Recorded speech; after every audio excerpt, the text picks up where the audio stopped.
Alright, so just continuing off on the course and just recapping. So what are the buy signals, right? So we're right here in this section right here on the right hand chart where I'm pointing this section right here. So what are the buy signals in here? That's the question. The first is when the market makes a climax and there's like a V bottom, meaning there's a climax and there's heavy volume right on the way up. So I guess you could call it volume off the bottom, whatever you want to call it, or even a sign of strength coming from a climax. It happens a lot. I've seen it, and I'm sure you have too. It's very common, especially on intraday basis, also hourly chart, daily chart. Daily chart just happened on this current trend.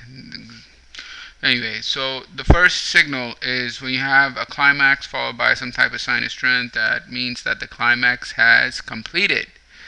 Alright, an indication that the climax has completed is when you have a climax and then you have a sign of strength right after it that goes up with a lot of volume.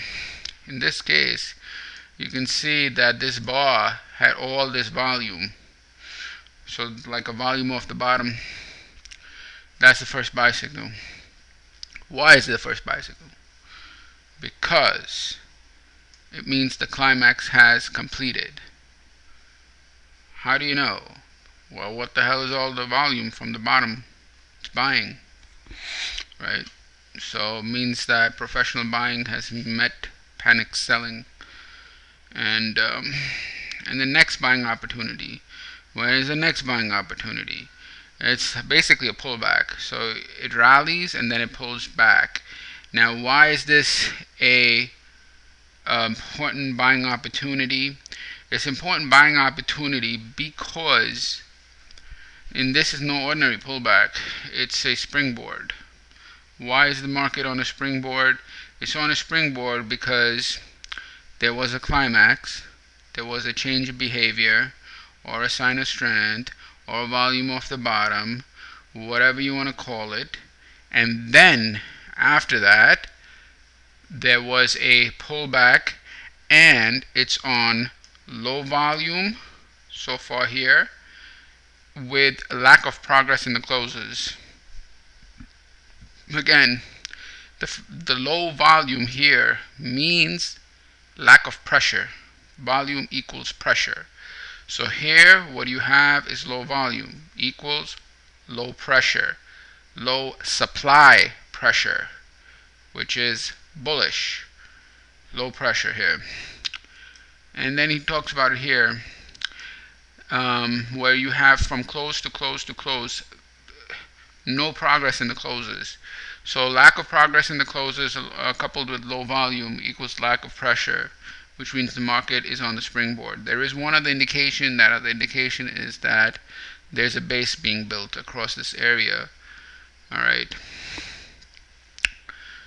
And the only thing that he doesn't mention is this expansion in volume on this bar with a small range. That expansion in volume on a small range is effort reward or effort result.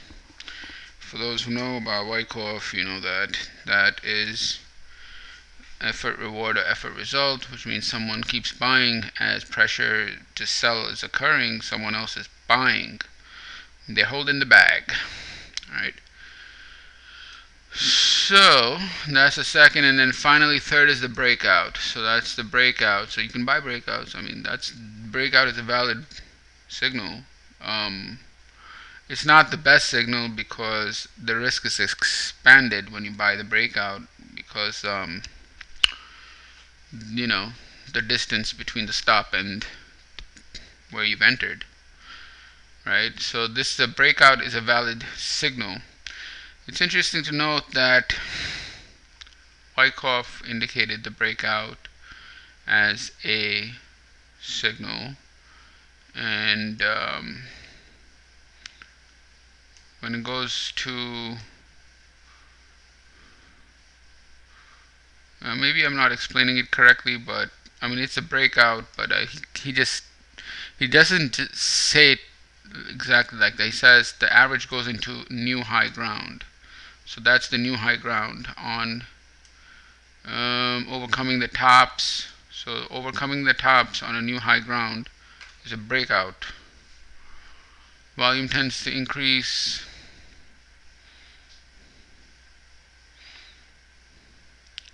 Yeah, so it's a higher high breakout and on increasing volume.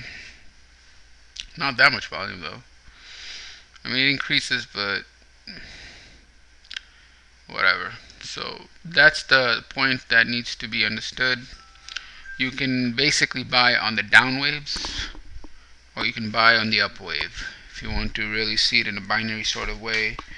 When do you buy on the down wave? You buy on the down wave right after the climax when there's a change of behavior, and on the pullback.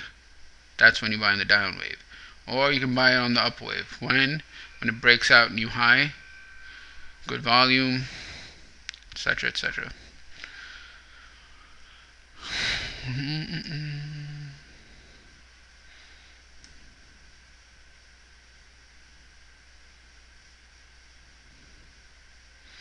Alright, so for the next several days until January 9th, the market makes no further progress on the bull side.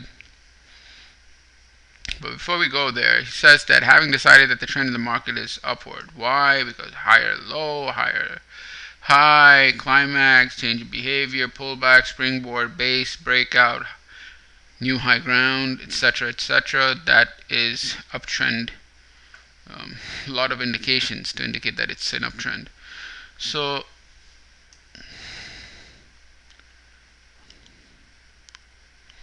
but you must always be on a guard for changes, and this is especially the case when you're counter trending against, like, weekly is down but the daily turns up. So a lot of times the daily's turning up, but all that turn on is nothing but a pullback on a weekly. On a bearish pullback on a weekly will look many times like an uptrend on the daily. Anyway, so you must always be on the guard against such changes. When the trend is in doubt, do nothing. For the next several days, the market makes further progress on the bull side, and observe the closes. The closes on when? The 6th, 7th, and 8th. So it's over here where you say 6th, 7th, and 8th in this area. There's lack of progress in the closes. So now you see it. What are the things that he's looking at? When he's looking at bars, he's looking at range. He's looking from high to high, meaning the thrust, or low to low, also the thrust. And he also is taking a look at close to close as a sign of progress. And in this case, the closes from the 6th, 7th, 8th, 9th, and 10th are all within a range of about 1 point. So because they're all in a range of 1 point, there's not a lot of upside progress. So no upside progress as a result of 4 days. That's not good. What does that mean? If you can't make progress after 4 days, that much time, why is that? It means either there's sellers on the top that keep selling and don't allow for progress, or it means that buyers are just not aggressive enough to take them out. So the daily volume also shows a tendency to taper off. Now again, I explained that the way you want to view this is volume is pressure. I mean, actually volume is quantity, but when judging supply and demand, I think, in my opinion, it's better to view it as pressure. So the pressure shows a tendency to taper off, which may mean a lessening of demand at the top of the swing. So imagine you make a higher high, and eventually there's lack of progress in the closes, and the volume starts dipping. So what is that telling you? Lessening of demand. There's a lessening of demand at the top of a swing. And what other factor does he use? I just use the shortening of the upward thrust. So upward thrust, lack of an upward thrust, lack of progress in the close, and lack of heavy pressure, meaning high volume, because volume is tapering off, is equivalent to this conclusion, which is lessening of demand. A lessening of demand at the top of a rally based on three factors: shortening of thrust, lack of progress in the closes, low volume. And why? Because it's hard work to advance the market. Buyers are reluctant to follow prices upward. How do you know? The volume is not there. The thrust has shortened. The progress in the close has lessened. Right? So now what happens? A high is made on abrupt volume. This is very important. Volume increase abruptly, meaning all of a sudden, after all that difficulty, all that lessening of demand, all of a sudden, sudden being the key word or abrupt being the key word, the volume comes in. So what does that mean? Did it come by magic? Nope. That volume is supply. So anyway, the volume increases abruptly or suddenly or out of nowhere, or surprisingly, compared with the volume of the prior sessions, which was tapering off or was lessening. At the same time that the price runs up to the new high, only to close at the day's low, and actually below that of the prior session, meaning the close is less than the prior close, making it a red bar. All of the foregoing is evidence of an approach of a corrective reaction, but we still hold our long position because as yet we have no indications of important distribution. This is selling, this is distribution, but it's minor. Okay, he's not saying that because it's not quote unquote major distribution but what is this volume? Obviously selling. Selling is selling at the top here, someone's distributing, right? But it's not the classical distribution, which means like after distribution you have markdown. However, on a lower time frame, it would look like that. There would be like some type of base or whatever. Maybe like on a 15-minute. All the foregoing approach is of a corrective reaction, but you still hold why it's not important distribution. Important distribution means heavy volume, big bases on this particular time frame. And there's other things as well, like you have to break trend and all that. So anyway, volume increase abruptly, and told you that there's going to be a problem for the bulls. And now here's the part where no one reads. The action of the ninth, meaning that volume bar with the high volume, is an illustration of a buying climax. Bang. Even though it's a buying climax on a rally, not at the top of a trend, but on a rally, which is the reverse of a selling climax. And this is why. In other words, bulls realizing they are encountering resistance. How do you know they're encountering resistance? Well, it's not really encountering resistance. It's like lack of demand or lessening of demand. But he's just saying that it's encountering resistance to the advance. But there he mentioned that it's lessening of demand. To the advance, they want to break the stalemate. Alright, so stalemate. If you're not making progress for 4 days, what do? Bidding up prices. So you bid up to a new high to get the breakout buyers in, and who are too timid to come in and come in now based on their FOMO and dump part of their inventory. So on this made to order maneuver, which is what maneuver? Bidding up of prices, or just bidding up, I don't know what else to call it, just bidding up. So the idea here is when you see this clustered closes and closes that are not making any progress and the volume sucks and there's a shortening of the thrust and closes are in a narrow range, then all of a sudden you get this climax. Bang! Why? Because it is a maneuver that is specifically designed to break the stalemate, catch new highs, get people in so smart money can sell to them, as indicated by the increase in volume and the low end close. So this maneuver, the bidding up of prices here, is distributive. And now what happens? So now you pull back.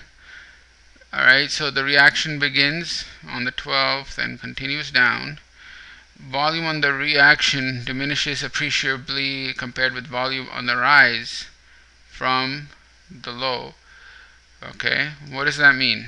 That means the pullback has low volume. Why? What does that mean? It means it's bullish because the trend is up and pullback is low volume, showing that selling pressure is light. Why is it light? Low volume. On the 16th, the close is near its high point of the day. Again, he's observing the closes, and on the 16th, where the hell is 16th? It's a high-end close. High-end close is a good sign. Alright, so the close is nearly at the high of the day, which is just a bullish indication. Okay, just like a low-end close is a bearish indication. So this is a first sign that the reaction is nearly over. So when you have what is he saying to you? He's saying that when you're having a pullback, right? When you're having a pullback, you observe a couple of things to indicate that it's bullish and the pullback's about to end or close to it. One, low volume on the pullback.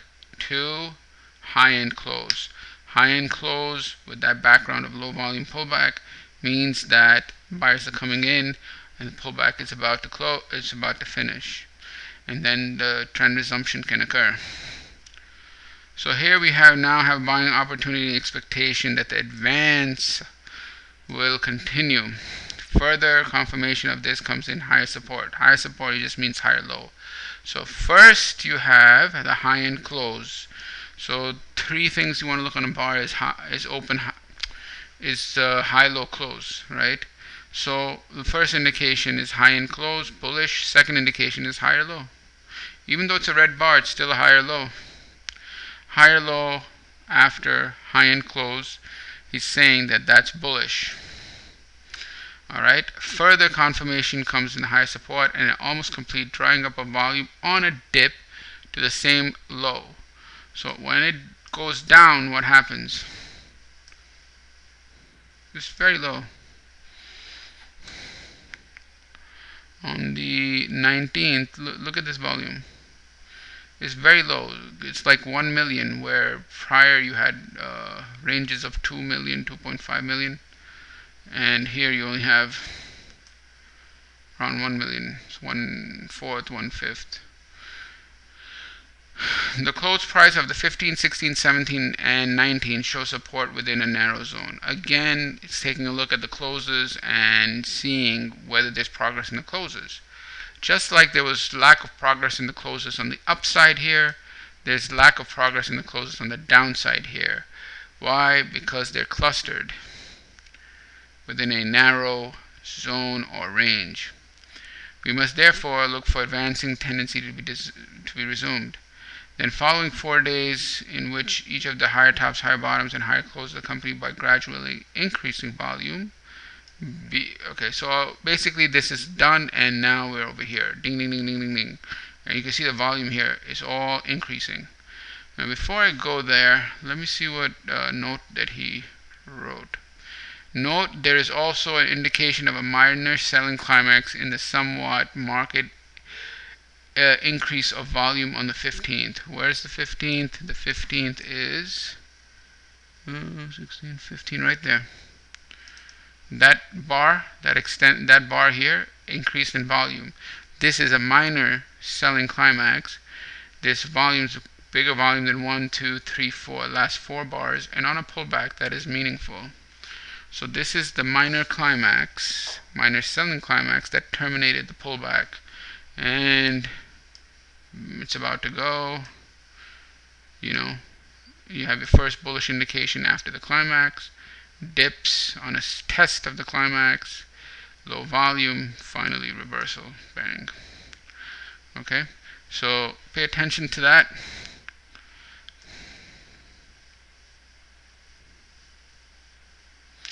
So the stops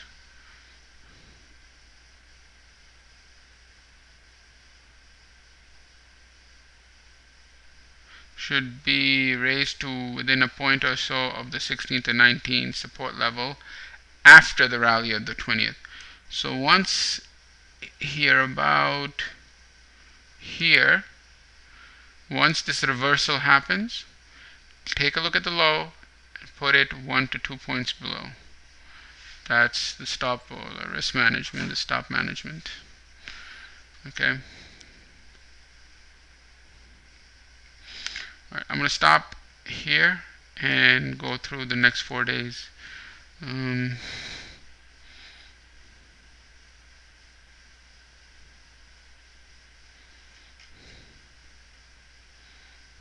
Right here. Alright, done.